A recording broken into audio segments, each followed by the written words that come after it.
Oh, hi. I didn't see you there. What is this? I'm just enjoying a cup of tea. What's going on? You want to talk about my habit of setting unrealistic goals? I don't have a problem with that. Hello, I'm Meg, and I decided that in January I'm going to finish every single book I started in 2020. It's the 22nd of January, and there are still 3 books unfinished on that, as well as the other goal I set myself, which was that I wanted to read 1 book on writing and 1 book on self-publishing in the month of January, and I'm only partway through the book on writing. I haven't even started the one on self-publishing. So, welcome to this crazy reading vlog, I guess. Suppose I should probably get started by telling you which books I had left over from 2020. So, at the beginning of the month I started with 5 books that were left on my unfinished, currently reading thing on Goodreads. It was The Way of Kings, which I have finished, thankfully. Getting my assignments done was a really good opportunity to just ingest all that audiobookness. So that was good. Secret Life of Addie LaRue, which I finished at the beginning of this week. Really likes it. But I don't know, it felt slow at the beginning to me. Maybe I'm just not the best reader. Maybe I left it too long in between reading sessions. But once I really got into it, it was great. Then I have on my list Snow Crash by Neal Stephenson, which is a cyberpunk book. I've got the audiobook of Neuromancer that I wanted to finish. And also Skyward by Brandon Sanderson. Again, another Brandon Sanderson one. I picked that one up thinking, oh, it's a sci-fi that Brandon Sanderson's written. This is where I want to be looking, because I was listening to his course at the same time, and yeah, I assumed that it was just an ordinary sci-fi that Brandon Sanderson had written it, but little did I know it was actually more of a young adult. And I got into the first page and I was like, she's 8 years old. I don't even know if she's actually 8 years old. I haven't picked it up since 2020, so yeah, but that's where we're at. Then for the craft books, I picked up Bookcraft, which I'm partway into at the moment. I want to get through it all, and I picked up a self-publishing guide, which I wanted to read as well, so lots to read. I do still have a job. I still work a 9 to 5, and as of next week I do start university again, so you know, hectic girl, hectic life, but I've got this weekend where I'm doing nothing because, you know, lockdown 3.0 in the UK, we're still doing it. I haven't been outside in 2021, I know, shocking, which is why I'm always in pyjamas, in case you didn't realise. Lockdown has just made me constantly in pyjamas. I'm kind of prioritising reading this time around, and I'm not focusing on writing so much at the moment. I know I want to get my habits back, but I didn't want the pressures of reading so much to overtake my desire to write. And so I'm writing whenever I feel like it, but not forcing myself into the habit as of right now. I have 20 minutes before my lunch break is over. Let's see how far I can get. Not bad for a lunch break. I'm on chapter 14 and I'm 24% of the way through it. I'm excited to get even more in. It's getting really good. So work is done for the week. It is Friday evening. I can just chill and read if I wanna. I got some marks back for one of my assignments, which I honestly thought I wasn't going to do very well in at all.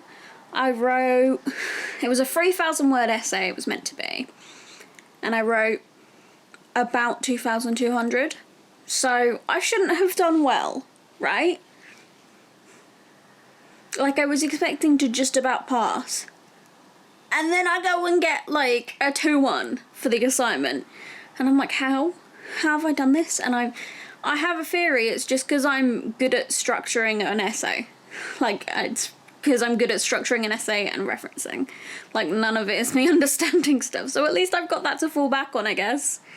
But yeah, I'm gonna try and get through a bit more of Snow Crash and possibly have a cuddle with this boy. Good morning. It is, I don't know if you can see that, 5 o'clock in the morning. And I'm up on a Saturday. My boyfriend just went to work, which is why I'm up. Kind of wanted to dedicate as much time today to reading as possible. So I got up when he got up, which I never do. So yeah, we'll see how I go. Last night I got 42% of the way through Snow Crash, which is another 100 pages roughly. I'm really liking where it's going. It's interesting. There's a lot of separate threads running at the moment that I'm excited to see come together. There's like some mafia stuff going on, and then someone else is working on like drug stuff, and then someone else is kind of working on, well, yeah, someone else is kind of working on like the computer virus side of things. So it's definitely interesting. Sorry, that was my cat having a zoomie, as they probably normally do at 5 a.m. But yeah, I'm just gonna try and get done with this book today. Not because I'm trying to hurry it along, but because, you know, goals and all that sort of fun stuff. Other good news that happened last night is I got my other assignment back at about like 8 o'clock last night, and I got 75% on it. That was my programming one, so it was a really good feeling to know that I did really well on the programming one. I mean, that's my bread and butter sort of thing, so that's really good. Really happy about that. And the only real feedback in it was just add a few more diagrams. And so yeah, I'm really happy about that, and definitely excited to go back to uni next week. So that's good. I feel like a weight has been lifted off my shoulders. I have passed both assignments, and I'm still at somewhere between like a 60 and a 70 average. So I am super happy about that. And considering it's first year, even that 63 that I got this morning, like not this morning, yesterday, even that is not even going to count towards my degree because it's first year. So yeah, it's good. It's good. Makes me real pumped to start again and work really hard this time and not screw up because of Corona. Yeah, basically. That's about it. I'm just gonna read and see where I get to and give you a few updates maybe when I go make my breakfast or something in a few hours. So yeah, speak to you then.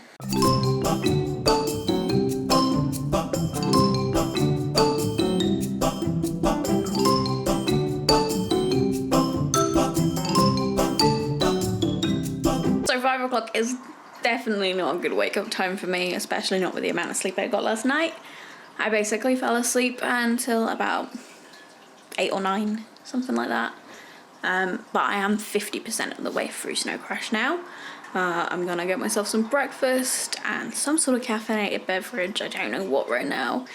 And I'm just gonna keep going. It's getting really interesting. It's a really well-researched book. Like, there's so much history in it, which I wasn't expecting from a cyberpunk novel. So yeah, it's really interesting, and I'm seeing where it's linked. Also, you can hear my cats eating their breakfast in the background, so sorry about that. Yeah, I'm starting to see it all like come together and all the history stuff linking up. So it's actually really, really interesting, and it's a really new take on like computer viruses and the whole cyberpunk thing. So I'm excited to get through it. So it's about 2:30 now, and I'm about 75% of the way through Snow Crash. Things are starting to come together quite neatly. Also, don't mind the noise in the background. I've just put the oven on because I'm reheating some food for lunch. Late lunch, I know. Oh well. But yeah, things are starting to come together. All the loose threads are kind of converging, and it's all starting to slot into place quite nicely. I'm still finding it super interesting to read through. Only thing I'm finding is our protagonist is just finding things a little bit too easy, I think. It's annoying because he's a hacker, and so, yeah, you know, makes sense that, like, as a hacker, computer virusy stuff could be quite easy to work through, but, you know, it's not so easy that it ruins the story, but it still feels a little bit too easy. I don't know if that's going to change. I don't know whether the easiness that I'm feeling at the moment actually ends up being like a fake resolution, if that makes sense. So obviously there's about 100 more pages in this book to see if that actually happens in. So hopefully I can get through that quite quickly and maybe start another book today, hopefully. If I do, I'm probably going to go for one of the non-fictions, possibly the self-publishing one. I know that one's a short read, only about 150 pages or something like that, so I might try and get that one done as well today, hopefully. Fingers crossed.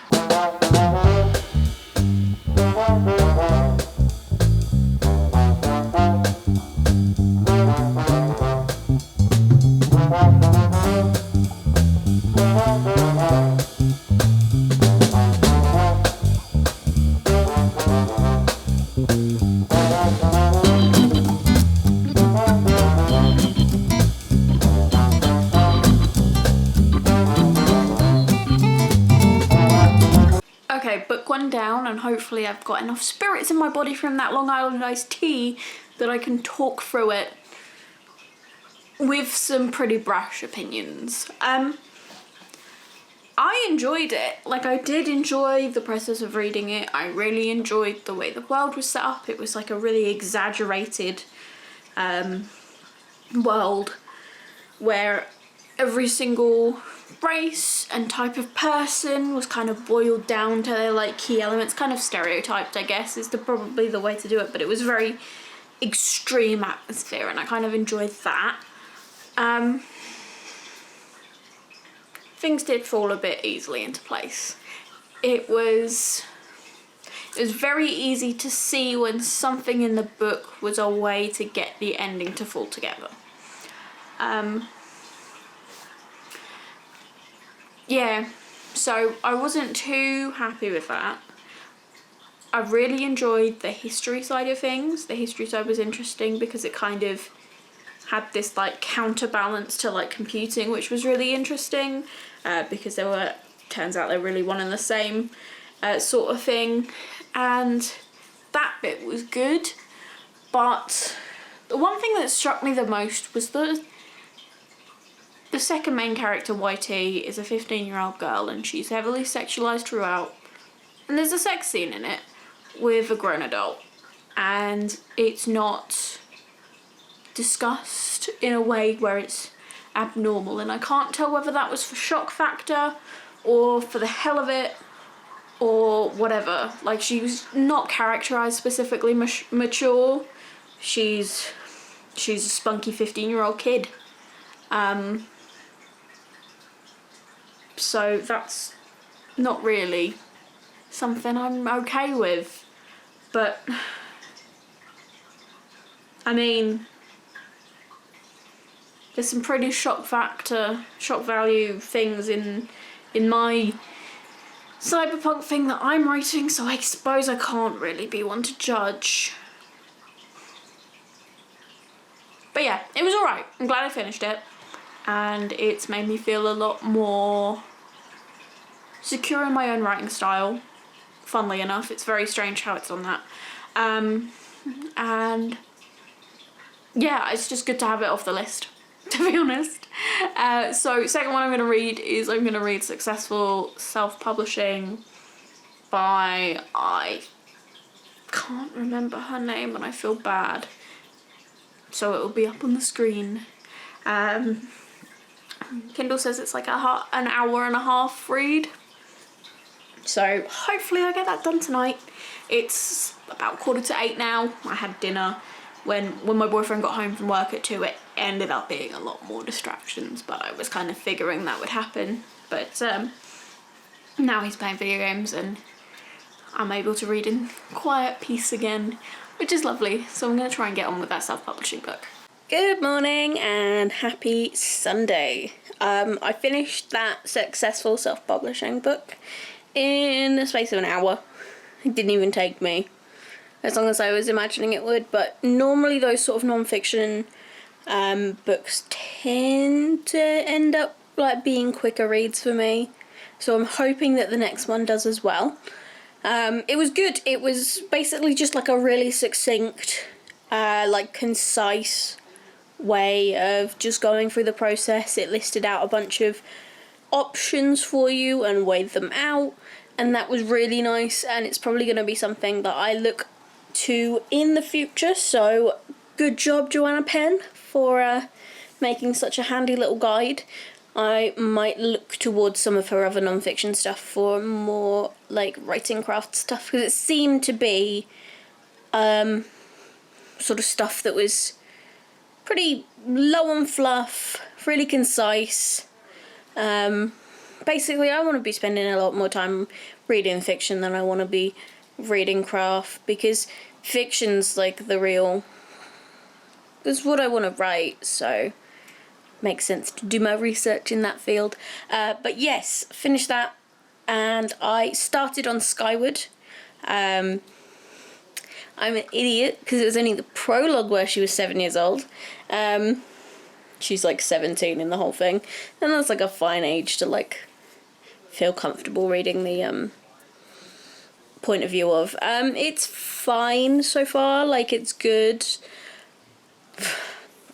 We're in the stage where the main character Spencer's real bratty, really like bratty, argumentative, all that sort of stuff, and I get she's going through some hard stuff, but she's also got a really bad attitude towards it, and I know that you're meant to like see the journey, but I haven't got to the journey yet, so I can't really pass judgment. So yeah, I'm 25% of the way through that already, and I'm hoping to get that done this morning or this afternoon. My boyfriend's going to work at about 4:05, and so I could do the audiobook after that, or I could do the bookcraft after that. I haven't decided yet. We'll see. I want to get them done I want to get them all done by Monday, really, or during Monday. And I suppose with it being a work day on Monday, I could probably have the audiobook playing while I'm working. So maybe I'll go for bookcraft after this, but we'll see how we go. Also, I have boyos with me because they're little angels.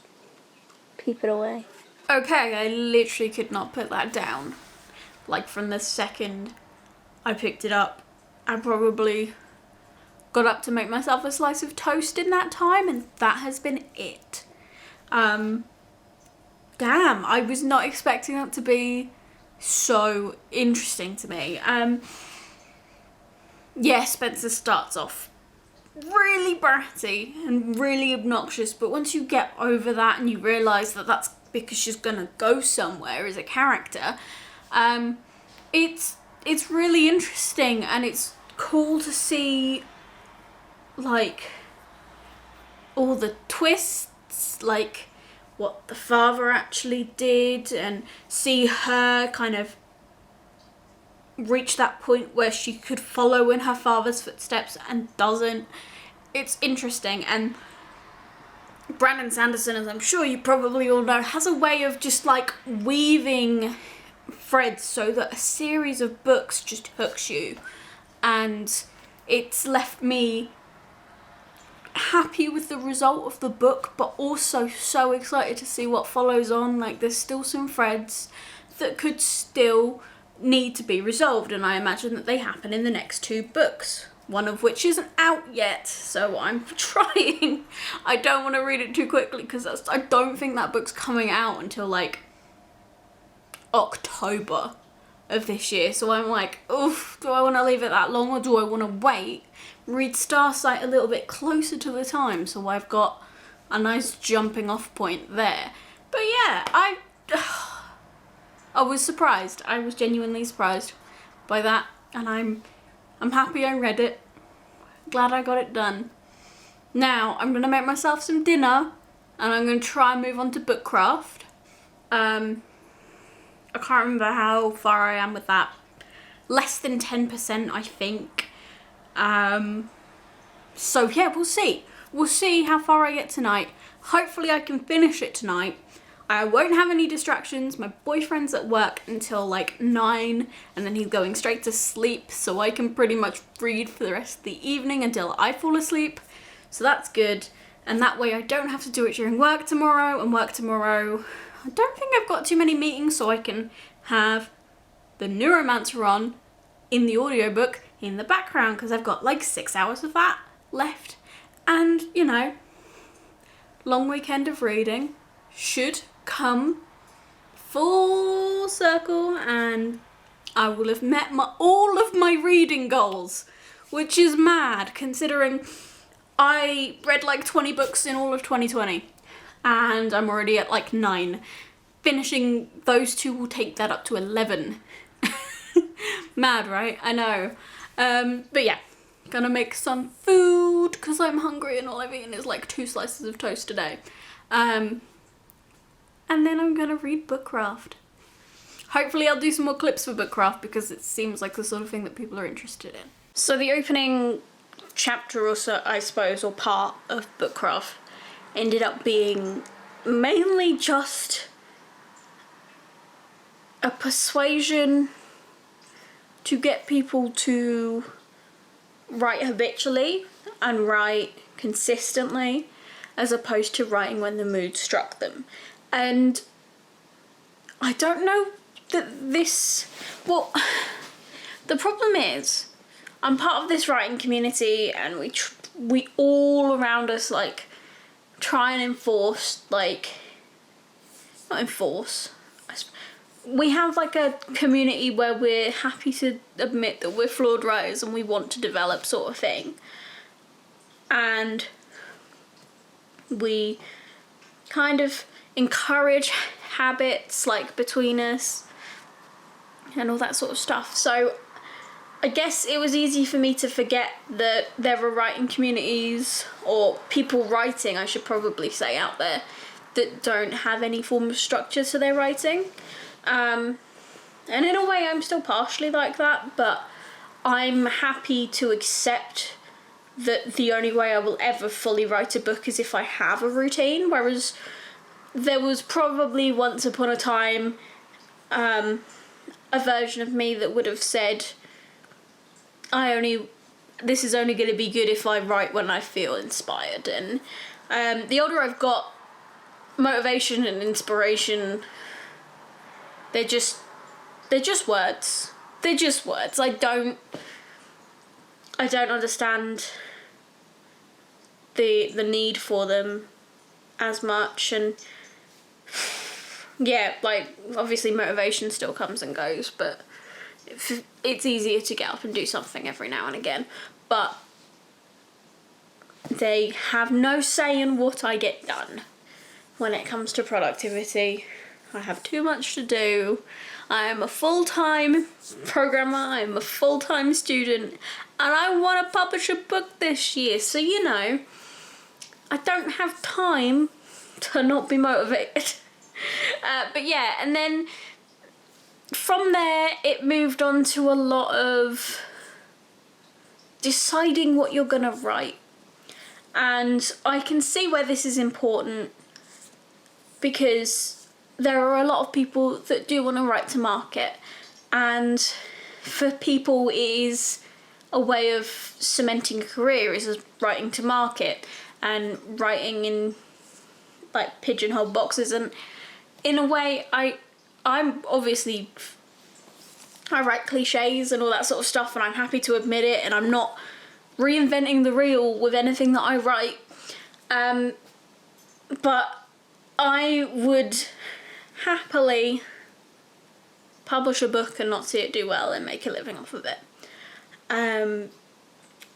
So I don't necessarily see as much of an emphasis on writing to market in my sort of trajectory, but it was reasonable in the aspect of like it was telling you that if you're going to be consistent with your writing and you're going to write consistently You have to have ideas, and it doesn't matter if they're not unique and all that sort of stuff. So that's all, it's all still relevant, I suppose. And then after that, he talks about the rough outline of where you want the story to go, not the plotting. There's like a separate bit on plotting, which I'm just about to get to, but it's kind of more like the beats. I don't want to use necessarily Save the Cat, but there was some very strong similarities between what the writer Derek Murphy refers to as the plot dot and what is referred to as the Save the Cat beats, or a beat sheet. So that's interesting. It does completely make sense. A lot of outlining not projections, what am I trying to say? There's a lot of frameworks for structuring a story that follow the same key points. That's what I'll say. Hero's Journey also kind of falls into that. Honestly, I don't know too many that don't. So yeah. So I think with the plot dot that he talks about in his book, I guess it's just kind of personal preference. A lot of these frameworks follow the same style, same sort of key points. So whichever one suits you best is probably the one to stick with. I obviously haven't tried this.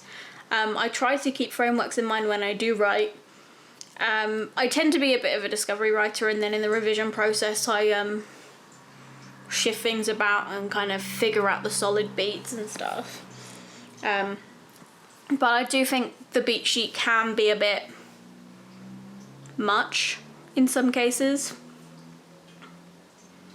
Although I think the one thing that plot dot was missing was basically B-story, which I think is valid. So anyway, I'm gonna get on before it gets too late. I seem to be reading through this quite quickly, so hopefully I get it done tonight.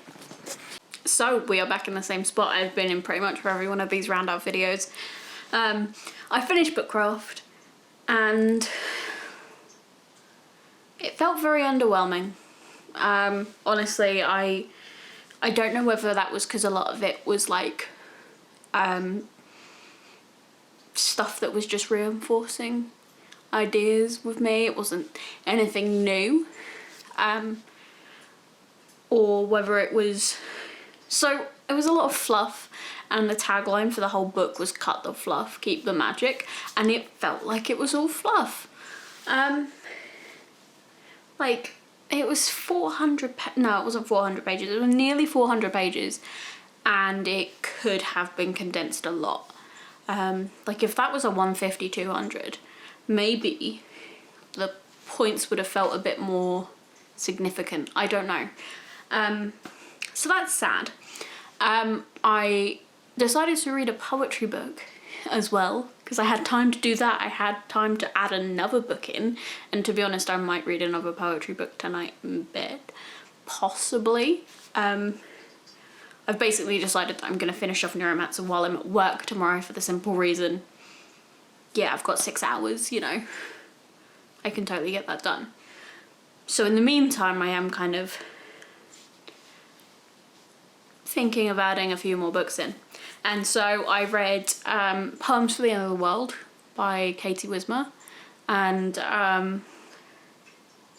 yeah, I actually preferred her poetry to her novel, and I did enjoy her novel. It wasn't bad at all, but I think I just preferred the poems. They're kind of sort of the only poems that like a woman of my age could enjoy, sort of thing. They did feel a bit pinpointed on one demographic, I suppose, but that's not anything against them. They did feel very relevant, very what's the word I'm looking for? I'm looking for a word. Basically I could see myself in some of them. So yeah, that was good. I was looking to read a bunch of modern poetry books because I got into poetry. I got started writing poetry again for the first time in like 10 years. And I wanted to kind of get to grips with like how modern poetry is, how it's formatted and all that sort of stuff. Not that formatting really matters, but like the size of like the content. Because I started writing a poetry book, and I feel like a lot of poems these days are more personal.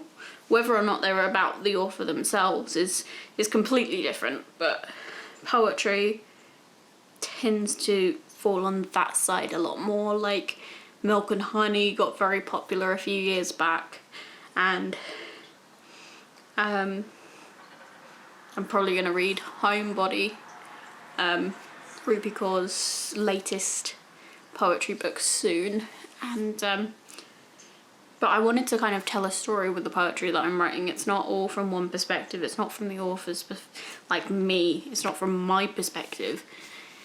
It's actually like a bunch of people telling their stories sort of thing, kind of set of poetry.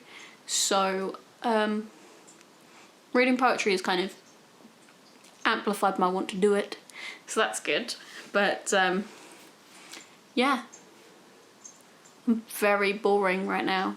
I should probably go to bed and we will chat in the morning. It is so cold in my flat this morning, which is why I've got a giant blanket around me.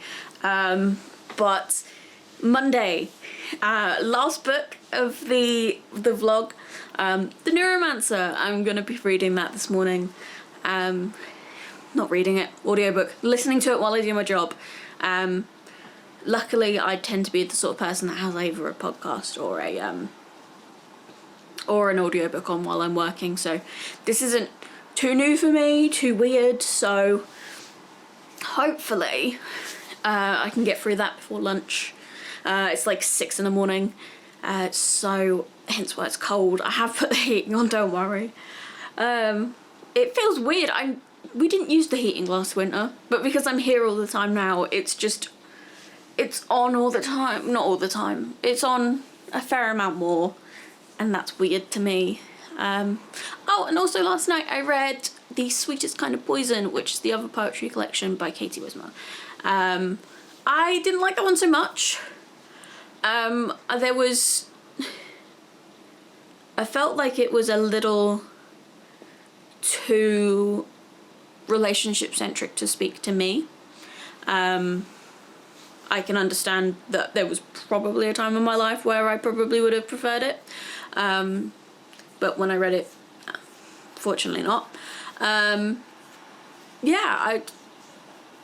I'm impressed at how much I read, to be quite honest. I know those two were short reads, but that's like 7 books in a weekend. So good job, good going, I guess. Sets me up pretty well. I've done a little bit of research in terms of like poetry book structure.